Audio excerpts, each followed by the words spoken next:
Olá, amigos, boa noite. Estamos aqui de novo. Hoje, quarta-feira, dia 10 de fevereiro de 2021. Uma alegria quando podemos estar juntos. Uma alegria quando podemos nos reencontrar. Vamos ver se eu estou colocando uma possibilidade de visualização de vocês. Vamos então.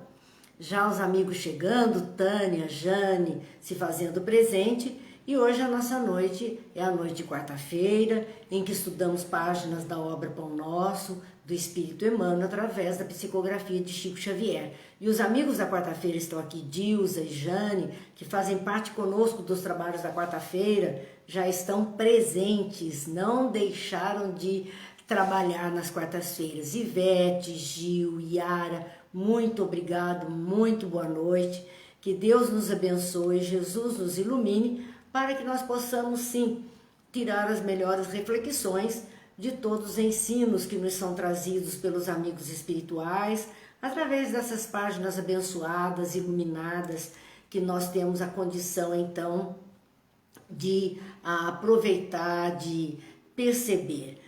Vamos ver, a Yara disse que hoje ela chegou cedo, graças a Deus. Célia, boa noite. Dolores, boa noite. São os amigos chegando, partilhando conosco. Vamos à nossa prece e depois começaremos as nossas reflexões de hoje. Pai de bondade, que a sua luz e a sua paz nos envolva, que os bons amigos espirituais nos assistam em todas as nossas necessidades.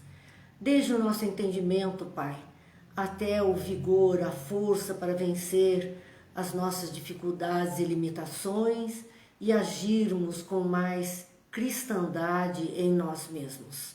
E, consequentemente, Pai, sabemos que isso se refletirá em redor de nós. Que Jesus, o Mestre amado, esteja conosco, nos amparando e nos assistindo.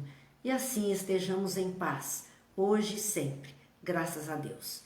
Então vamos lá, meus amigos, Brígida, Flávia, Márcia, seu Antônio, Mara, Rosana, Edna, Terezinha, Rosângela, Girce, que sejam todos muito bem-vindos para as nossas reflexões. Hoje a obra Pão Nosso, Cidinha mandando os corações e as vibrações positivas, nós agradecemos sempre, Regiane também presente. Nós vamos fazer as nossas reflexões da obra Pão Nosso, da Lavra de Emmanuel, através da psicografia de Chico Xavier. A lição é a de número 82 e tem como título Em Espírito. E esta lição da obra, ela está toda desenvolvida em cima de um versículo da carta de Paulo aos Romanos, no capítulo 8, versículo 13. Então este foi o ponto que Emmanuel pegou, a pérola que ele tirou dos ensinos de Paulo para fazer as suas reflexões. E é isso que nós temos aprendido com a doutrina espírita, de tudo que nós lemos, de tudo que nós temos acesso, que a gente possa colher pérolas, ou seja, colher aquilo que é valoroso para nós, que é precioso para nós. E colhendo aquilo que nos toca e nos chama atenção, nós possamos então fazer reflexões, meditar um pouco sobre aquela fala, aquela página, aquela frase, e meditando, procurar colocar isso na própria vida, no dia a dia do existir. Então, essa é a nossa também proposta em olhando as reflexões de Emmanuel, olhando aquilo que Paulo falou aos primeiros cristãos, possamos tirar o melhor proveito para a prática do nosso dia a dia, da nossa vivência. Marcelo, boa noite. Vamos ver a Silvia, boa noite. Edith, sejam todos bem-vindos. Nesta epístola de Paulo aos Romanos, do que é que ele trata? Nós sempre gostamos de fazer, nos posicionar, nos situarmos no tempo e no espaço. Isso é uma característica de cada pessoa, alguns não precisam disso, mas nós sentimos essa necessidade de nos situarmos. Então, a quem Paulo, qual a intenção dele ter escrito? A carta contém instruções sobre a doutrina cristã e a vida. Esse é o fundamento básico dessa carta de Paulo. Orientar aquelas pessoas sobre os ensinos de Jesus, a doutrina que o Cristo trouxe para cuidar do nosso caminhar, para nos orientar nesta caminhada. E a vida como um todo, aquilo que aqui se desenrola. Então, o ponto chave desta epístola é isto. E ela contém a maior exposição em sua carta, a maior exposição sobre o Evangelho. É a carta que mais Paulo escreve sobre os ensinos de Jesus. A maior parte desta carta são os ensinos de Jesus que Paulo manda para aquelas pessoas para que elas registrem. Então veja que é uma carta rica para nós refletirmos. Quando ele escreveu? Aproximadamente no ano 55 depois de Cristo, e Paulo não estava em Roma, ele escreveu para Roma, ele estava na Grécia nessa ocasião, seguindo um roteiro de viagens, então ele escreveu em direção a Roma, aos primeiros cristãos de Roma. Essa igreja de Roma, esse núcleo, esse primeiro núcleo cristão de Roma, a quem ele escreve, ela não foi fundada nem por Paulo, porque em outras localidades, por exemplo, Tessalônia, Filipos, Paulo esteve lá e fundou o núcleo cristão lá, juntou os primeiros cristãos. No caso de Roma, não.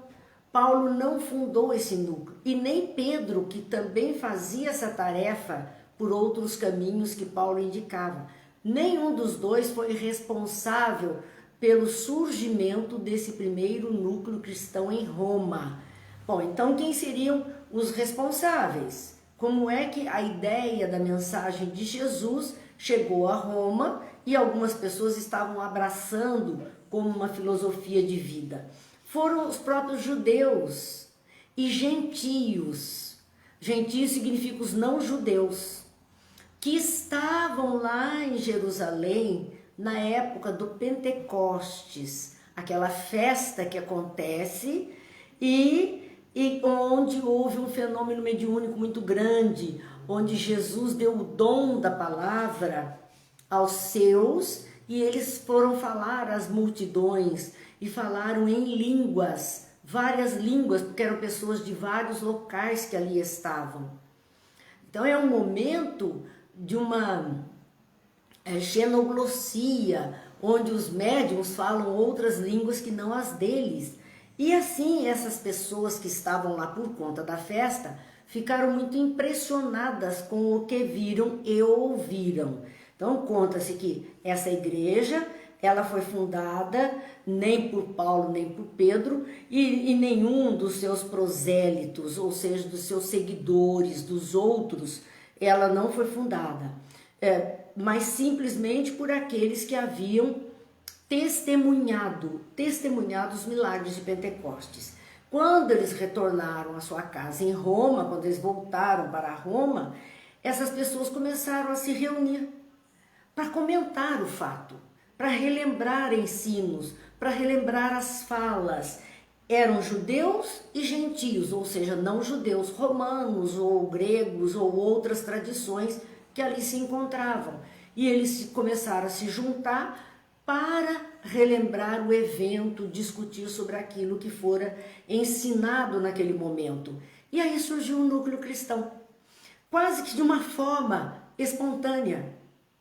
Poderíamos dizer uma geração espontânea, porque não houve a intenção de fundar um núcleo, não houve orientação para a fundação desse núcleo em Roma, apenas explodiu no coração daquelas criaturas e nas consciências agora despertas este conhecimento de uma verdade que até então eles não tinham acesso. Então é aí que se forma essa primeira igreja cristã em Roma. Vamos lá, Malu, Silvia, Divone, Lourdes, Cida, são os amigos, Edna, amigos que estão chegando conosco, Edith. Sejam bem-vindos, uma boa noite a todos. Nós temos então esse capítulo 8º, dentro dessa epístola, desta carta, vários capítulos, como dissemos, tratando de ensinamentos da doutrina, quer dizer, ensinamentos dos evangelhos, porque já que eles não tinham, vamos dizer, um orientador, um dos seguidores de Paulo como orientador para passar a mensagem, Paulo resolveu escrever para eles. Quando ele soube desse núcleo, ele escreveu mandando esses ensinos, mandando essas reflexões para esse povo e mandando também para eles conselhos para uma vida cristã, uma vida de acordo com os ensinamentos do Cristo. Nesse capítulo 8, no versículo 1, Paulo vem com uma frase dizendo assim, que era preciso andar segundo o Espírito e não segundo a carne. Parece algo complicado para nós, se quisermos levar assim ao pé da letra,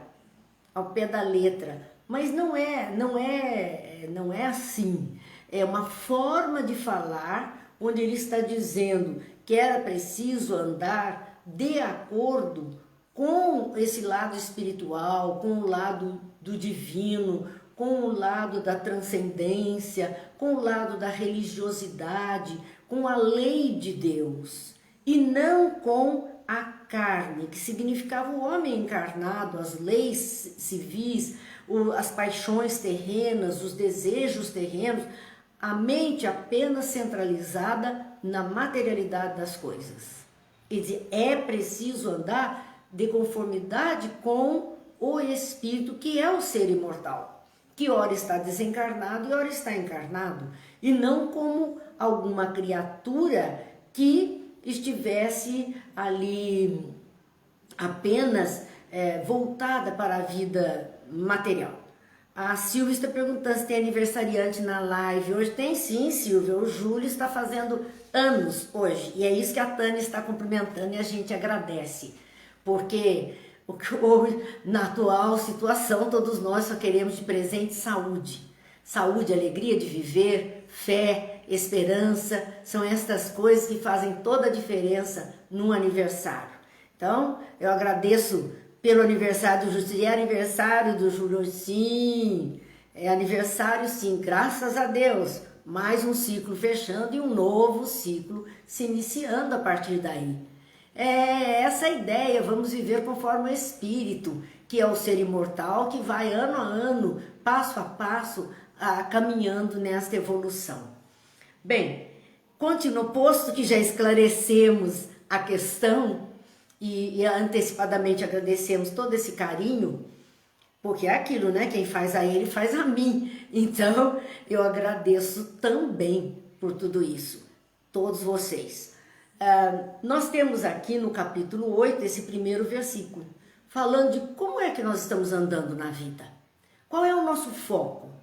Qual é o nosso ponto de olhar a vida e de posicionar o nosso comportamento de conformidade com o ser espiritual que somos, com vida ora encarnados, ora desencarnados, mas sempre vida, com a consciência de aprendizado, de aplicação do aprendizado, com a consciência desta evolução que estamos fazendo o tempo todo, ou vamos ter foco apenas na vida material, na vida aqui encarnada, com esses míseros anos que passamos vestindo a roupagem de carne, segundo nosso costume de sociedade, nossa vida em sociedade, essa vida biológica que estamos aqui vivendo. Qual é o nosso foco? Ele recomendava então que aqueles cristãos de Roma, e vamos lembrar que Roma era o centro do paganismo, era o centro da materialidade terrena da época. Todo luxo, todo poder, toda riqueza, era ali, era Roma, era o centro. Então as pessoas que ali viviam especialmente eram muito voltadas ao poder material, terreno. Então ele aconselhava aos amigos, aos cristãos que ali começavam a se formar, que deveriam andar segundo o Espírito. E ele continua no versículo 6 dizendo: porque a inclinação da carne é morta, mas a inclinação do espírito é vida e paz. Essa inclinação é a nossa tendência. Quando a nossa tendência nos leva para o lado apenas da vida material, da carne, como ele diz, é a parte encarnada, é esta encarnação ou reencarnação que estamos vivenciando. Isto, se nós vivemos segundo esse olhar apenas, estaremos então, a carne é morta, porque tudo que é material é perecível. Imortal e eterno é o espírito. Tudo ou mais tem tempo de validade. Então tem ali, vai perecer em algum momento. E se nós estivermos voltados apenas para as coisas materiais, nós vamos sofrer muito, vamos nos decepcionar muito, por conta de que as coisas vão perecendo. Esse tempo de validade vai vencendo em tudo no mundo material. E nós não conseguimos, por mais apegados que estejamos a qualquer coisa no mundo material, esta coisa um dia escapará de nossas mãos pela lei natural. No entanto, dizia Paulo, mas a inclinação do espírito, então temos a tendência, estarmos tendenciosos ou tendentes a aceitar, a crer, a estudar, a pensar se espírito é vida e paz. Porque quando estamos investindo, é aí que nós estamos investindo em nós, verdadeiramente falando. Nosso corpinho é muito bom e muito precioso. Muito. Nós precisamos dele e temos que cuidar. É a nossa obrigação, cuidar. Mas não somos este corpo, nós estamos num corpo, nós somos espíritos, somos seres espirituais. E se começarmos a nos posicionar com este olhar, em nós haverá vida. E não importa o que esteja acontecendo, nós estamos vivendo, nós estamos nos experimentando nesta ou naquela situação, aprendendo de uma forma ou de outra. Isso é que é do Espírito, é vida e é paz.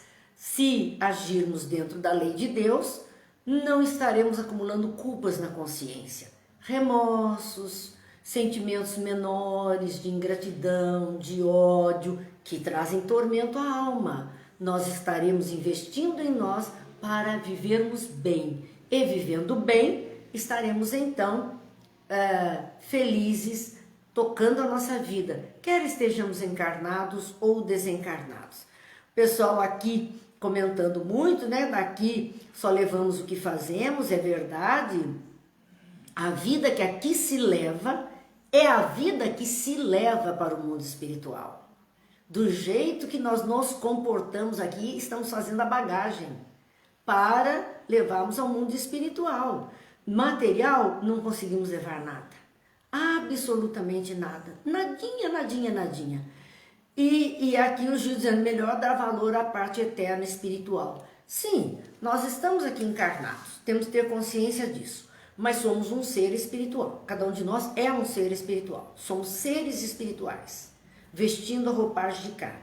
Enquanto estamos aqui, nós precisamos cuidar desta casa primeira, que é o nosso corpo, que nos recebeu, com todo zelo, com todo cuidado, com toda dedicação, mas entendendo que não somos isso. Estamos nisso, se pudermos dizer assim.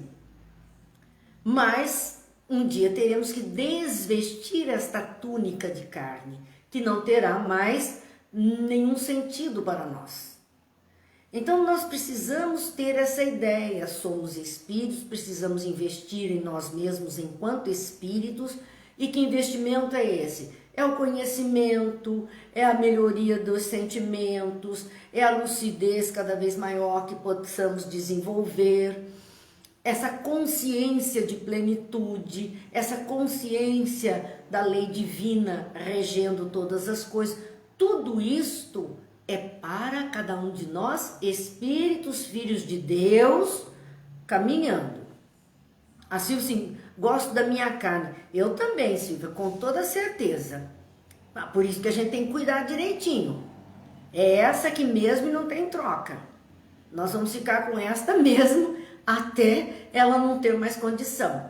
Mas é essa mesmo e a gente deve ser grata. Muito grata. E a maior forma de gratidão não é o exagero neste zelo, mas é exatamente o cuidado necessário, mas investindo em nós também como espíritos que somos, criados por Deus e que estamos numa experiência terrena. Somos espíritos imortais numa experiência material, terrena e com um certo período de validade, né? Finita, é uma experiência que tem um período e teve um começo e terá um fim. Mas nós seguimos adiante. Então Paulo continua dizendo nesse versículo primeiro que deveríamos andar conforme o Espírito e não a carne. Porque a inclinação da carne é morta, mas a inclinação do Espírito é vida e paz. No versículo 13, que é o versículo de estudo, né, que abre a lição de Emmanuel, ele inicia assim: se viverdes segundo a carne, morrereis. Esse trechinho desse versículo Emmanuel não colocou, ele colocou a segunda parte. Se viverdes segundo a carne, morrereis. Quer dizer, se investirmos apenas nas coisas materiais, nós não temos vida espiritual. O morrer é se apagar para esta vida espiritual. Então, se apenas cuidássemos disso, apenas nossos olhos estivessem voltados para isso, nossa experiência estivesse voltada para isso, nós morreríamos. Morreríamos no sentido de nos apagarmos como espírito, um espírito sem vida, sem conhecimento de si, um autômato, um robô. Mas, continua Emmanuel, e sempre nós já aprendemos que o importante está depois desse mas. Se pelo espírito modificados as obras do corpo, vivereis. Olha, isso é bíblico. Emmanuel vai se basear nesse trecho. Se pelo Espírito modificardes as obras do corpo, vivereis. O corpo tem uma dinâmica biológica da lei natural, no automatismo dele.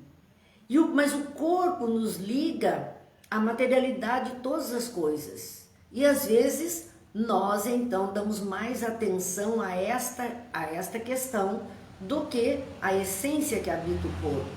E ele diz: se pelo espírito, então pela vontade do indivíduo, da alma que está habitando esse corpo, se pela vontade, pelo conhecimento de que eu não sou esse amontoado de carne e ossos, eu estou me utilizando deles para como meu veículo de relacionamento e locomoção na materialidade terrena, mas eu não sou isso. Então, se pelo Espírito eu tiver essa consciência, eu começo a modificar algumas obras do corpo. O corpo não me dirige nos seus instintos. Eu, Espírito, dirijo o corpo nas minhas escolhas mais conscientes, racionais, emocionais. Eu passo a controlar mais o corpo. Porque enquanto matéria, ele traz consigo, ele é atraído pelas coisas que a matéria possa oferecer a ele. Mas como espírito, cada vez mais nós teremos domínio sobre a matéria. Então, por isso é que na Bíblia está: se pelo Espírito mortificardes, porque o corpo chama muitas vezes, mas nós temos que fazer a mortificação e a modificação dos nossos pensamentos, dos nossos atos, das nossas escolhas, das nossas atitudes. Vamos mortificar muita coisa instintiva, controlando com uma capacidade maior de dominar a matéria. Então, se nós conseguirmos mortificar as obras do corpo, nós viveremos, quer dizer, estaremos dando sentido à nossa reencarnação. Nós estamos aqui para aprender. Nós estamos aqui para desenvolver, para evoluir, para ter essa consciência. Então esta matéria não pode nos dominar, a matéria que existe na Terra. Nós somos os espíritos, senhores da matéria, que vamos utilizar da matéria para o bem viver. Mas a vida, a consciência disso é somente quando nós tomamos consciência. Porque tem muita gente vivendo apenas no automático dos instintos terrenos. Apenas no automático. Ligou ali, está funcionando todo dia a mesma coisa, do mesmo jeito, não se percebe como pessoa e se entrega totalmente às condições da matéria orgânica e da matéria que nos envolve como um todo. Então, Emmanuel vai fazer um comentário sobre esta passagem, dizendo: quem vive segundo as leis sublimes do Espírito, porque foi esse o convite, que pudéssemos viver pelo Espírito. Então é segundo as leis que regem o Espírito, a alma, o que transcende, são as leis divinas que regem. Então quem vive desta forma, respira em atmosfera diferente do próprio campo material em que ainda pousa os pés.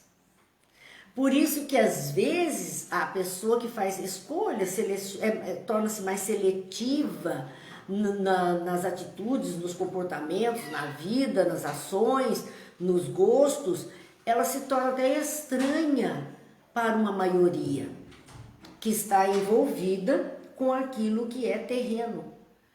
Porque nós estamos num campo material que ainda pousamos os nossos pés. O que a vida nos convida, o que a vida nos oferece, o que a matéria nos traz. Quem vive segundo o Espírito, que faz escolhas, seleciona mais, tem mais cuidado em tudo isso, respira em esferas diferentes do próprio campo material.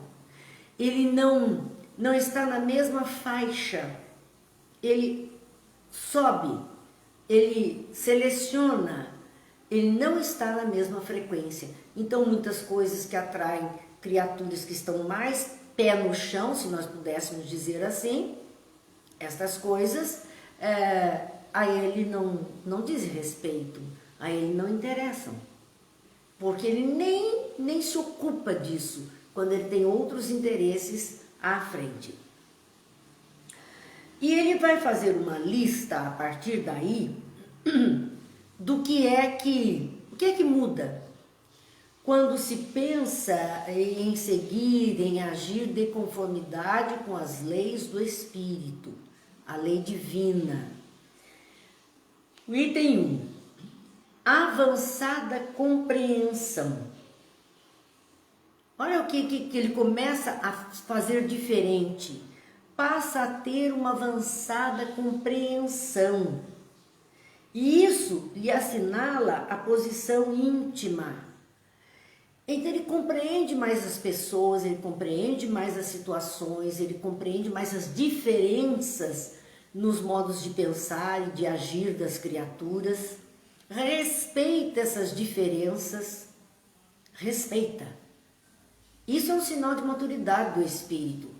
Aqueles que não respeitam as escolhas alheias, as diferenças de forma de ver, de pensar e de agir do outro, estão fora dessa lei do espírito. Não entenderam, não compreenderam ainda, não ampliaram, não avançaram na compreensão de ver que cada um está num ponto de evolução.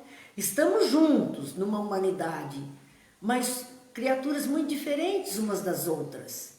E aquele que tem mais percepção disso, que tem mais compreensão disso, ele então vê de uma forma diferente a vida e as criaturas, mas interessante, isso lhe assinala a posição íntima, é o padrão interior, é a própria alma que assim procede, que assim percebe as criaturas.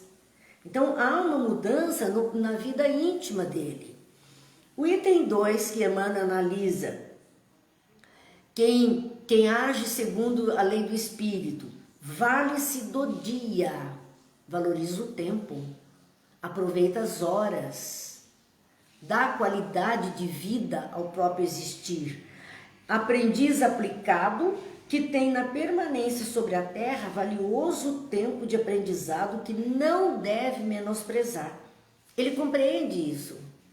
Se ele se sabe um ser transcendental, um ser imortal, aquele que vai superar a barreira da morte biológica e vai continuar a sua vida, o seu aprendizado, a sua prática, este não perde tempo. O tempo é precioso, porque na verdade nenhum de nós sabe quanto tempo temos aqui para aprender, para contribuir, para amadurecer, para crescer. Enfim, nós não sabemos nada. E cada minuto é importante. Cada minuto vai contar em nosso favor. Nós então precisamos, aí nós observamos as pessoas que aproveitam bem o tempo, com coisas boas, evidentemente, porque tem aquele que se ocupa todo o tempo de coisas ruins e tem aquele que se ocupa todo o tempo de alguma coisa que não tem valor nenhuma, que não vai acrescentar nada ao seu próprio existir. No item 3, analisando esses que estão segundo a lei do espírito, por isso que o título da página é em espírito. Nós poderíamos acrescentar uma palavrinha, vivendo em espírito. Terceiro, encontra no trabalho dádiva abençoada de elevação e aprimoramento. Como ontem nós estivemos falando sobre André Luiz, segunda-feira falando sobre André Luiz, lembram-se que ele vai escolher, ele não está escolhendo posição no trabalho, ele só quer trabalho. E ele quer, dentro daquele trabalho, aprender, tirar proveito. Então, aquele que está vivendo segundo o Espírito, entende que todo trabalho é útil, todo trabalho é bom, e de todo trabalho que ele fizer, ele deverá aproveitar para tirar lições, aprimoramento, aprendizado, e que é uma oportunidade de crescer. É interessante porque às vezes, mas é um trabalho tão simples, em que isso vai me fazer crescer como espírito? Meu Deus, se até ali eu não conhecia aquele trabalho tão simples, só o fato de aprender algo aumenta a minha bagagem de espíritos. Eu cresço um pouquinho, eu melhoro um pouquinho o meu currículo, eu estou acrescentando mais alguma experiência no meu currículo. Então, o trabalho é válido, todo o trabalho é válido, e por isso ele faz o trabalho com muita alegria, com muito prazer, tentando tirar de tudo lição, de tudo aproveitamento. Vamos ver para quem eu não disse boa noite, o Silvio, a Rosa, eu não tinha dito boa noite ainda, a Sebastiana. Boa noite, sejam bem-vindos, que Deus nos abençoe e que possamos refletir sobre tudo isso que Emmanuel está nos fazendo pensar de acordo com essa carta de Paulo, que é, lembram? Carta aos Romanos, orientação de doutrina e orientação para a vida. Então nós estamos vendo Emmanuel trazer aquele ensinamento que era doutrinário para a vida diária do nosso existir. No item 4, na ignorância alheia, diante da criatura ignorante, diante da demonstração dessa ignorância, então na ignorância alheia, ele vê possibilidade de serviço. Na maioria das vezes nós vemos críticas. E nós somos assim. A gente vai, daqui a pouco a gente diz para o outro assim, quer que eu desenhe? Tá difícil, quer que eu desenhe? Quer dizer, nós não conseguimos perceber que o outro está com dificuldade, que ele precisa de ajuda. Nós não conseguimos. Nós queremos que ele pense como nós pensamos, enxergue da forma que nós enxergamos. E ele desconhece muitas vezes, ele desconhece fatos. Fatos. Hoje eu assistindo um vídeo de uma entrevista com um rapaz que eu não sei nem se ele é vereador ou deputado, acho que é vereador em Belo Horizonte, muito jovem, nem me lembro o nome dele, mas que é muito jovem, e ele dizia que ele seguia lá uma determinada filosofia, mas se ele dissesse o nome da pessoa, muitos já criavam de impacto obstáculo. Então que ele fez ele aprendeu a fazer algo assim, ele publica, manda para a pessoa a página com o pensamento daquele filósofo, manda para a pessoa e não põe de quem é a autoria da página. E a pessoa lê e diz assim, meu Deus, nossa, que coisa fantástica, coisa boa, quem é o autor? Aí ele conta. Veja como nós temos uma certa preconceito, prevenção, o que quiserem chamar. E preconceito é sempre sinônimo de ignorância.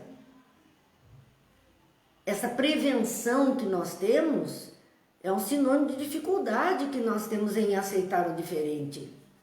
E é por isso que ele está dizendo, na ignorância alheia, diante do desconhecimento do outro, esse cristão, esse que vive entendendo da imortalidade da alma, ele vê ali possibilidade de serviço, de ensinar, e não de excluir, mas de ensinar, de mostrar.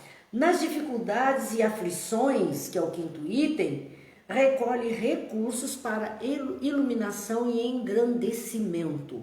Dificuldades e aflições, que ele observe ou que ele passe por elas, dificuldades e aflições, porque todos nós na face da terra passamos momentos de dificuldade e momentos de aflição.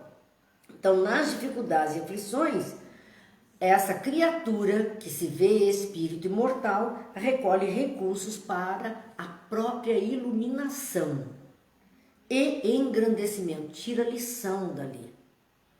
Tira lição. Muitas vezes nós temos dificuldade nisso. No item de número 6, vê passar obstáculos como vê passar nuvens. O que é que isso significa? Nós temos uma tendência enorme em rememorar o tempo inteiro as dificuldades, né? É uma tendência nossa.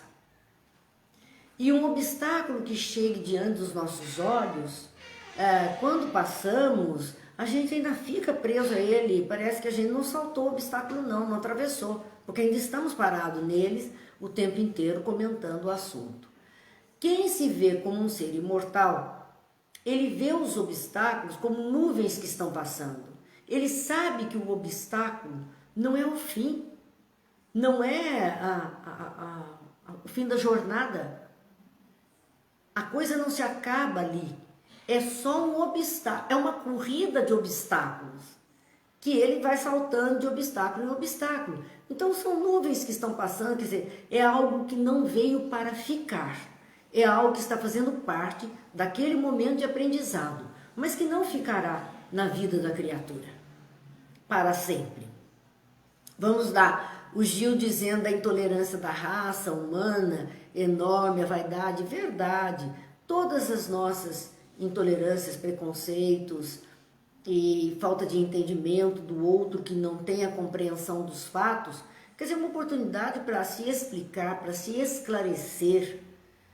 Vi também uma postagem crítica sobre algum assunto e uma pessoa dizia assim, gente, vocês não se deram nem o trabalho de pesquisar para saber. Vai ver o assunto por inteiro e vocês vão ver do que é que está falando, porque as pessoas palpitam já com meia informação. Não tem o domínio, não sabe do que trata e estão ali já criticando, estão ali procedendo dessa forma. No item de número 7, está escrito, ama a responsabilidade. Então, o ser mais espiritualizado, ele ama a responsabilidade que ele tem sobre este ou aquele fato, aquela criatura, aquele assunto, aquele trabalho. Ele ama essa responsabilidade, mas e isso é muito importante, não se prende à posse. E isso é danado de difícil. Não se prende à posse.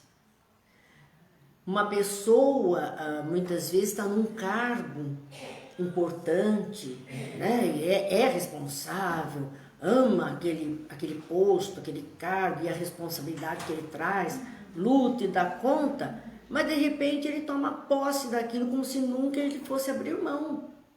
Chega um dia de aposentadoria, chega um dia de doença, em que ele vai ter que se afastar e ele vai sofrer por conta da posse. Isso nós estamos falando de coisas materiais, mas com pessoas também é assim. Muitos se sentem responsáveis, amam a responsabilidade de estar mãe, estar pai, estar irmão, estar filho, não importa. Tudo isso traz responsabilidade e ama essa responsabilidade, faz com gosto. Mas o grande problema é a posse. Aí aquele um não pode sair, não pode se desvincular, não pode seguir o seu rumo, porque a posse de quem diz, mas eu cuidei a vida inteira, eu dou conta a vida inteira, então eu tenho direito sobre a sua vida, não. Nós temos a responsabilidade que nos compete para ajudar aquela criatura até o momento que ela possa dar conta de si mesma. E sofre-se muito por isso. Por esta posse, sofre-se demais. O item de número 8. Dirige com devotamento, quer dizer, guia a própria vida, né? Das suas próprias coisas, toma conta, então ele dirige a vida com devotamento, com dedicação, o trabalho, as responsabilidades, os que estão com ele, a dinâmica do seu existir, mas foge ao domínio. A questão de querer dominar e ser o responsável por tudo, não, ele vai, ele ajuda, ele faz, ele participa, mas ele aprende a fugir ao domínio, porque ele sabe que tudo isso é muito fugaz, tudo isso diz respeito a uma experiência reencarnatória, que durará um período, depois teremos que abrir mão. No item de número 9, ampara sem inclinações doentias, porque às vezes a criatura ampara a outra, ajuda a outra, mas porque ela agiu assim com a outra, ela se sente dona da outra e quer que a outra faça exatamente do jeito que ela entenda que deva ser, porque afinal foi ela quem ajudou. Então é uma cobrança muito grande. O verdadeiro cristão, aquele que se sente o ser espiritual, ele vai ajudar pelo prazer de ajudar, ele vai amparar os outros na conformidade do que ele possa amparar. Mas ele não deve se prender a essas inclinações doentias, porque é uma tentação, né? Ajudei o outro, olha o que eu fiz, agora ele me virou as costas, ele seguiu, qualquer coisa desse tipo. Então é uma tentação de, às vezes vira mesmo uma doença, de querer tomar conta, abraçar tudo aquilo que não dá condição. Então é simplesmente amparar, mas sem fazer, e também sem fazer disso, no caso de uma inclinação doentia, sem fazer disso o único sentido da vida, porque há pessoas que para fugir das próprias dificuldades, das próprias dores, mazelas da alma, ela vai por esse caminho de se envolver com a dor do outro, querer amparar a tudo e a todos. Na verdade, ela está fugindo. Isso é uma inclinação doentia.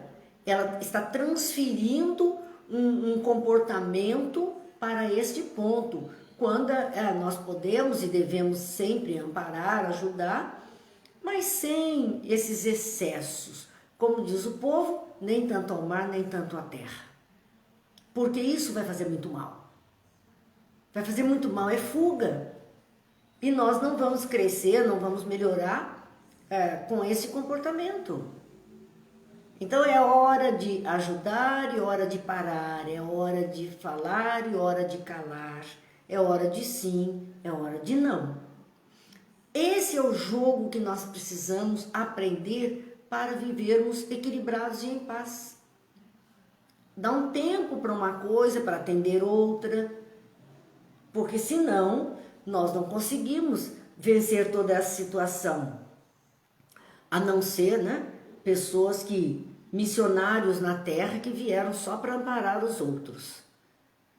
Mas esses são espíritos muito evoluídos que não estariam como nós, né? E isso não seria uma doença, seria missão e comprometimento.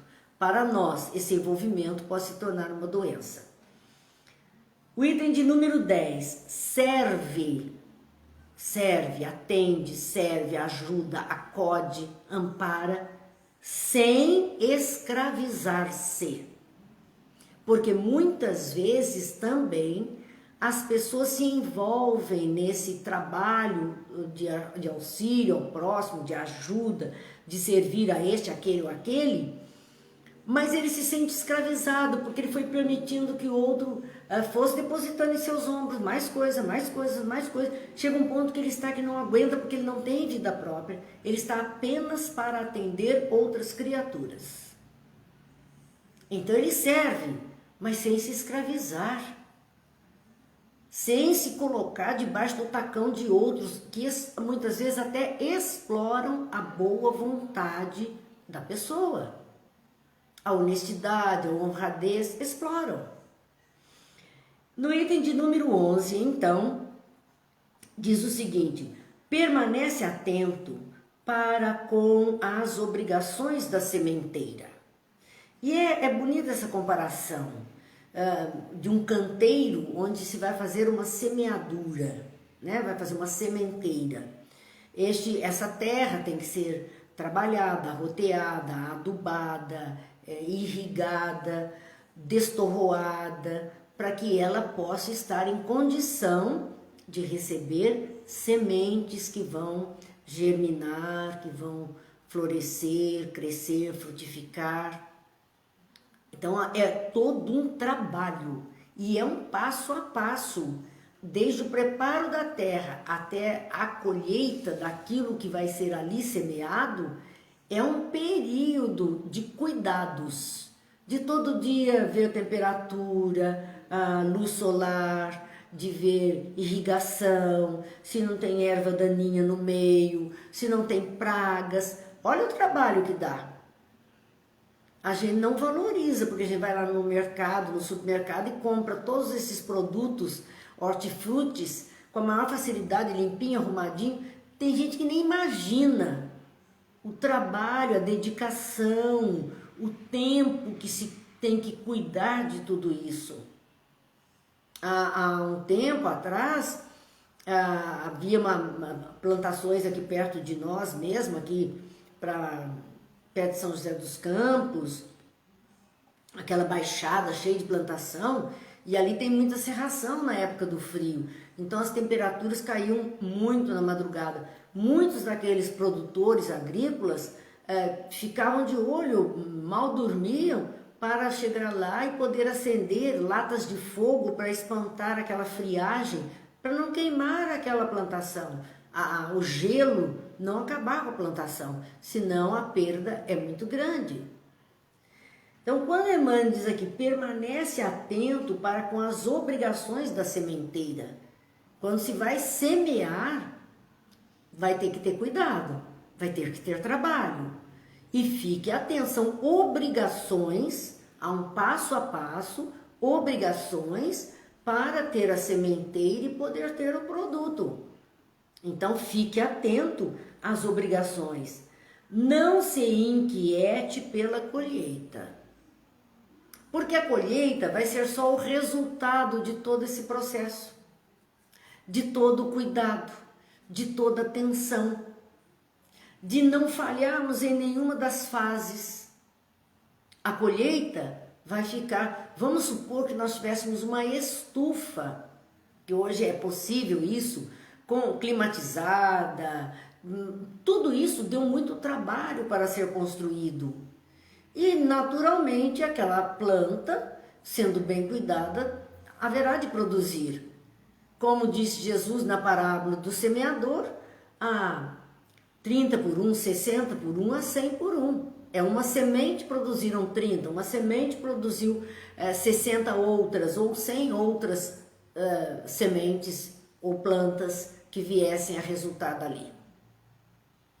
Isso então é para a gente ver que o resultado virá. Não se preocupe com o resultado, cuide primeiro daquilo que é necessário, para depois poder então ver o resultado. Há que primeiro cuidar do trabalho, da organização, do fazimento da obra que desejamos, para depois ter o resultado. Não se inquiete pela colheita. Às vezes, trazendo isso para o campo do nosso conhecimento, nossos sentimentos, campo das almas, existem obrigações para semear a palavra boa. Cuidados que temos que ter. E não se inquiete pela colheita, faça. Nós temos falado constantemente da questão de colocarmos postagens mais felizes, mais positivas, mais de esperança, que elevem preces, orações, vibrações, enfim, coisas boas. Porque nós estamos vindo de um processo, né, de muitas dificuldades e tem muita gente colocando só o que é ruim, se comprazendo e só em mostrar o que é ruim. E isso vai pesando nas criaturas. Então nós podemos semear uma boa palavra. Há um passo a passo, há um comprometimento, há um modo de fazer e nós estamos fazendo. E esse passo a passo, não vamos nos preocupar com a colheita, o que virá. Fizemos a nossa parte de semeadura. Esta semana, aqui um exemplo de algo que nos aconteceu, nós postamos algumas partes de uma mensagem atribuída a Ana Nery na palavra do Rolando Boldrin. Está aí na nossa página do Face, um vídeo. Palavras de esperança, palavras de confiança, palavras de fé, palavras de trabalho, de luta pelo bem. É um texto muito bonito. Eu não costumo colocar textos que não são assinados, mas era tão boa a mensagem que eu mandei para muita gente e deixei na página também, para que as pessoas vissem a mensagem de Ana Nery. Se verdadeiramente Ana Nery ou não, não sei, mas era uma mensagem de boa qualidade. E para minha surpresa, uma pessoa me escreveu em particular e falou muitas coisas, entre elas que ela era uma enfermeira e que sempre procurou fazer um bom trabalho como enfermeira, ajudando os doentes, cuidando da melhor maneira possível, sem machucar, sem deixar qualquer sequela, às vezes cuidando da família do paciente, que ela diz dá mais trabalho muitas vezes do que o próprio paciente, e que ela optou por isso na vida para servir com esta profissão da melhor forma possível, e que aquela mensagem só fez com que ela observasse que ela tinha feito a escolha certa, que ela estava no caminho certo. E a encheu de mais força e esperança e de alegria de fazer o seu trabalho. Então veja, nós fizemos uma semeadura de uma palavra boa, foi a semente de alguma coisa boa. Resultado que deu, nós não nos preocupamos. Mas se foi bom, agradável para mim, eu gosto de compartilhar. Então a intenção era compartilhar com outras pessoas. Mas vejo que este resultado, esta colheita que surgiu por conta de uma pessoa que deu um retorno desta qualidade, valeu.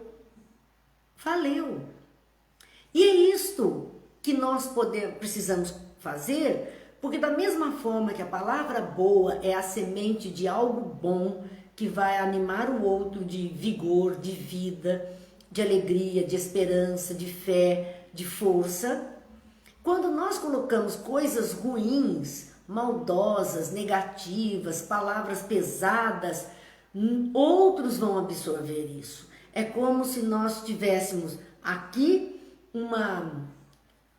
uma produção orgânica, natural, saudável, e aqui, aquele que coloca pesticida em excesso nas coisas, e quem vai se aproveitar desta semente envenena-se com toda aquela maldade que aquelas palavras estão levando, e muitas vezes, se já estava entristecido pela situação, entra em depressões e situações cada vez mais catastróficas, apavorantes, medrosas. Qual é a vantagem? O que é que nós ganhamos com isso? Eu vou voltar à minha mãe. Se não puder dizer o que é bom, cale a boca. Não fale. Ela sempre disse isso. Sabia das coisas. Se não puder dizer o que é bom, fique quieto. Pelo menos você não coloca pesticida demais na lavoura do Cristo, na face da terra. Porque todos, né? Todos nós somos as plantinhas de Deus, as sementinhas divinas. Então não coloque pesticida. Se você não puder colaborar para que aquilo que é orgânico, natural na vida se produza com a melhor qualidade possível, não coloque pesticida. Já estará colaborando, porque senão nós estaremos fazendo um desserviço com o trabalho do Cristo. Nós estaremos nos comprometendo e vamos responder por isso, tenho certeza. Vamos responder por esta maneira de proceder na vida. Então, a irmã está dizendo aqui, permanece atento para com as obrigações da sementeira. Não se inquiete pela colheita. Sabe que a planta, o campo, o sol e a chuva, a água e o vento pertencem ao eterno doador. Coloque a semente boa, porque tudo mais virá por conta do eterno doador. Coloque a semente boa, é só essa a nossa tarefa. Tudo mais, olha, para a colheita, vamos fazer a nossa parte, vamos lutar, vamos trabalhar e saber o campo, a planta, o sol, a chuva, a luz, tudo pertence ao eterno doador, não é nosso. Nós estamos fazendo uma partezinha desta colaboração, apenas com o Cristo. Usufrutuário dos bens divinos, aquele que se espiritualiza, carrega consigo na consciência e no coração os próprios tesouros. E foi isso que Jesus disse. Onde está o seu tesouro, aí está o seu coração. Nós vamos carregar na alma os próprios tesouros, na consciência, os valores. Aquele que consegue trabalhar carrega consigo mesmo. Isso ninguém tira da gente. Isso a morte não tira de nós. Isso talvez seja a única coisa que levamos, a consciência, os sentimentos. Então tudo que amealharmos de coisa boa, nós vamos levar. Em consciência desperta, em sentimentos melhorados. Bem-aventurado o homem que segue vida fora em espírito, que continua sua jornada sabendo-se esse ser imortal. Para ele, a morte aflitiva não é mais que a alvorada de novo dia. É a sequência natural, sublime transformação e alegre despertar. Ele tem a consciência de que é aquela a lagarta que se transforma dentro da crisálida numa borboleta e se liberta e voa. Então o ser espiritualizado sabe disso, que tudo é uma sequência para um alegre despertar de consciência tranquila, de poder carregar consigo os tesouros dos bons sentimentos, das boas palavras, das boas vibrações no coração. Poliana, boa noite, obrigada por estar conosco, abraço ao Rubinho, tudo de bom para a família. A gente fica feliz de ver os familiares também aqui participando conosco. Vamos então, meus amigos, que hoje é quarta-feira, nós já extrapolamos e fechamos a nossa reflexão com o pedido. Hoje é a nossa noite de vibrar pelas águas. Pai de bondade, que as suas energias mais poderosas recaiam sobre as águas que aqui se encontram. No lar de cada um, a cabeceira dos doentes, as águas dos mananciais que vão abastecer este planeta, possam ser abençoadas, energizadas, com aquilo que cada um necessita para o seu bem-estar, o seu equilíbrio, a sua paz. Que Deus nos abençoe, Jesus, o médico dos médicos, atenda às necessidades todas que se fizerem presentes. Vamos encerrar com a nossa prece de ação de graças. É linda e nós temos muito que agradecer por tudo que temos recebido. É maravilhoso, Senhor, ter braços perfeitos quando há tantos mutilados. Meus olhos perfeitos quando há tantos sem luz. Minha voz que canta quando tantas emudeceram. Minhas mãos que trabalham quando tantas mendigam. É maravilhoso voltar para casa quando tantos não têm para onde ir. É maravilhoso amar, viver, sorrir, sonhar, quando há tantos que choram, odeiam, revolvem-se em pesadelos, morrem antes de nascer. É maravilhoso ter um Deus para crer, quando há tantos que não têm o consolo de uma crença. É maravilhoso, Senhor, sobretudo, ter tão pouco a pedir e tanto a oferecer e a agradecer. Que Jesus nos abençoe, que Deus nos abençoe, que a luz se faça em nossas consciências, que ela se faça nas consciências, especialmente daqueles que estão à frente da direção dos governos, dos países no mundo, para que tudo se harmonize. Que Jesus nos permita amanhã estarmos aqui de volta com as palavras do livro Boa Nova, que são as suas reflexões. Que a paz, o bem esteja com todos. Até amanhã, se Deus quiser e assim nos permitir. Muita paz.